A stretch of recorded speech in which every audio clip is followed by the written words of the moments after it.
in future chapters of it. Like I suppose I'm working on chapter 2 at the moment, and I've gone right back to just doing pencil drawings, and then I'll probably progress to larger charcoal It's drawings. scary. I'd be scared to have a subject matter that good, because I'd be like, oh Jesus. It is kind of, at the same time it's just so great. It's like there's so much fuel in the tank of this. I have no worries about that. I can just concentrate on executing it. I'd be thinking there's so much fuel in the tank of this, it's gonna fucking blow! It's gonna blow, it could. Yeah. That's why I have to keep drawing off the pressure really carefully to make sure it doesn't blow. Like jerking off. So the first, keep this clean. The first chapter of it that I did in the exhibition in the studio last year, you could see there was a real.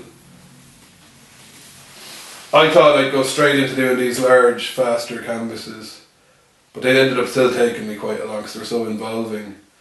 So I realised for a chapter I wanted to take it right back to the basics, start from the start again and go through it a little bit more methodically, like, you know. I was kind of doing everything at once. I'd start a large canvas and then do some drawings and then do some charcoal, big figurative drawings and stuff.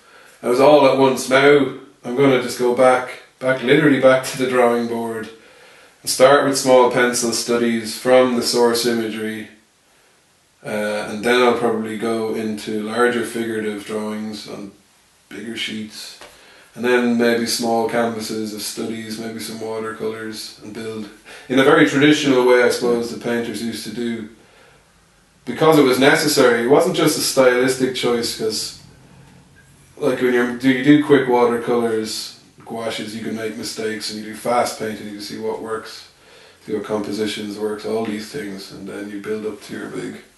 I just want to do that. I want to go. So we've literally come old school. Like. We've literally come to the present day. Yeah. So I have an idea. Show me what you did today. Let's go downstairs and look at you were, because you were drawing today. Is that true? Yeah, that was a separate thing I was doing it for. It's not part of the Leviathan project. It might be a barbarian thing. Flowers. Barbarian. Because that's another strand that's going into that project now, just paintings of flowers. But this one I'm doing is for, I guess, as a wedding present for a wedding next week. Well, I'll show you what I'm doing, like.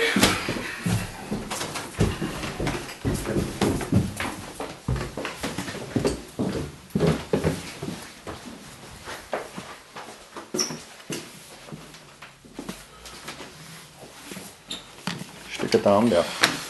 This is a gouache study of an orchid.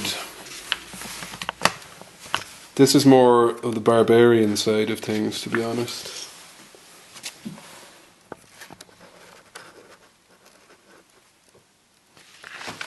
So I did some pencil drawings of. Why are you doing that? It's actually as a wedding gift, to be honest. Now, these are the Leviathan studies of recent days and weeks. So these are taken from the laptop screen, and they will be taken further away and probably enlarged into large charcoal drawings. So getting further and further away from the source deliberately, so I don't become too enslaved by the source material like I always used to be in terms of doing. That's very 2000 AD. Yeah, there's a real comic book aspect to this way of drawing, which I really like, and it flows. As long as it's flowing as well, I usually feel I'm onto a good thing. Wow. So to greater or lesser degrees of success, there's still a real Peter Doig thing going with these kind of. There's a topographical map making aspect to it sometimes, which is nice. I'm taking liberties as well. I might take a still and work fairly closely to it at first, and then leave loads of figures out and just leave a gap. I'll take what I want from an image and leave the rest, which I never used to be very good at doing. And I think I want to get better at just taking what I want and leaving the rest, and not feeling obliged to. So that's recent work on that, and then if you go in there, actually, you can see. I was just about to say, because you've got the scale. One of the big pieces from chapter 1. Stand in beside it to give it some scale.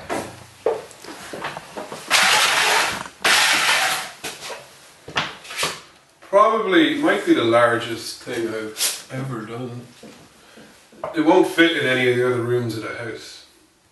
Is that on? It's important because the whale is reduced to the size of a human. Yeah. But the canvas is overwhelming. Yeah. There's a Sean Scully thing going on with the bands. With the composition. The law of three there. The bands. It's kind of like a flag. Which wasn't super conscious, but... Well, that's it, buddy.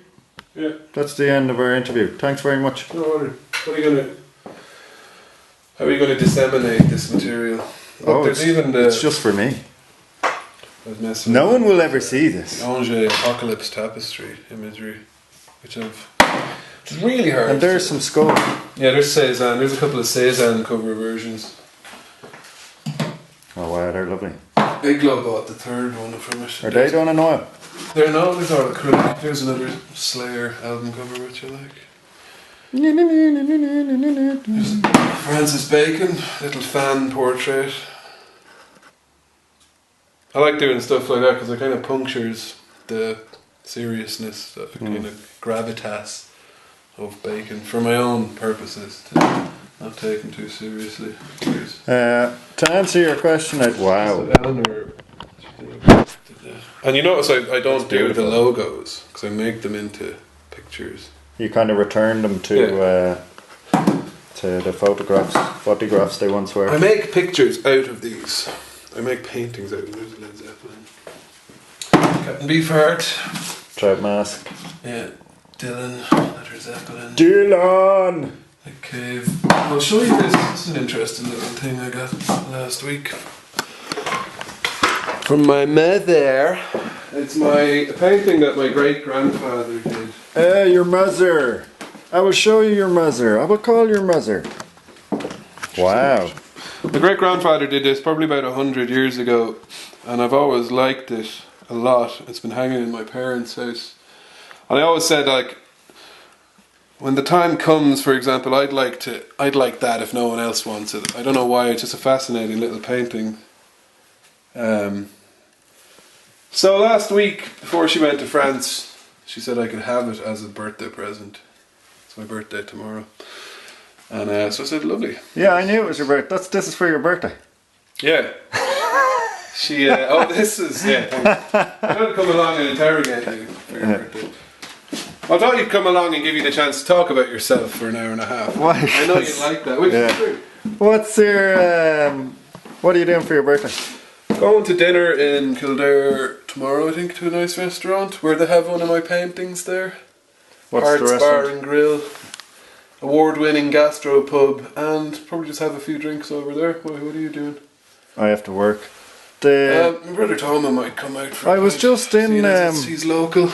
Oh hey, let's get this in as well. Yeah, there's that one. That was another transitional period piece.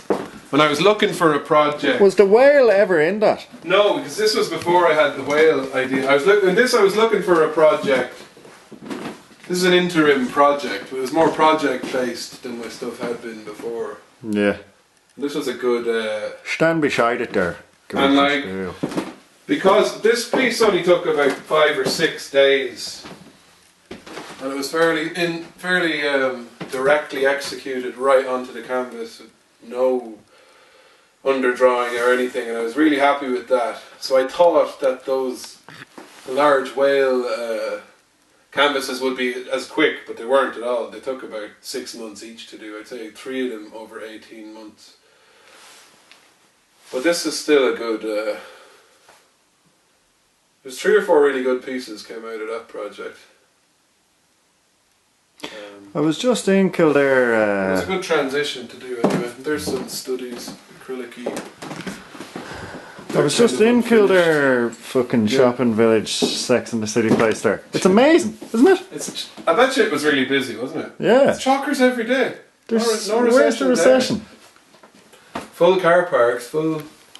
I didn't want to go over because I knew I would have bought something and I didn't have... You know what I mean? But it's not unpleasant. No, it's not.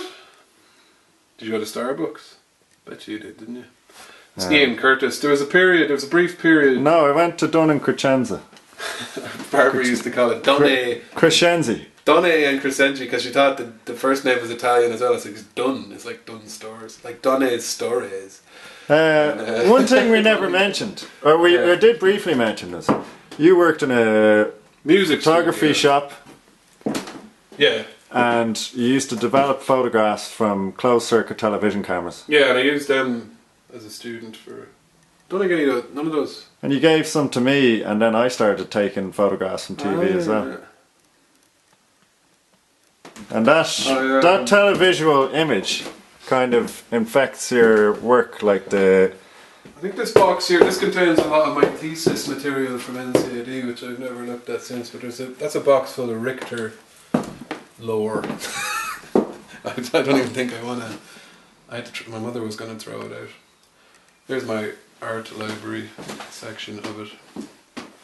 Right.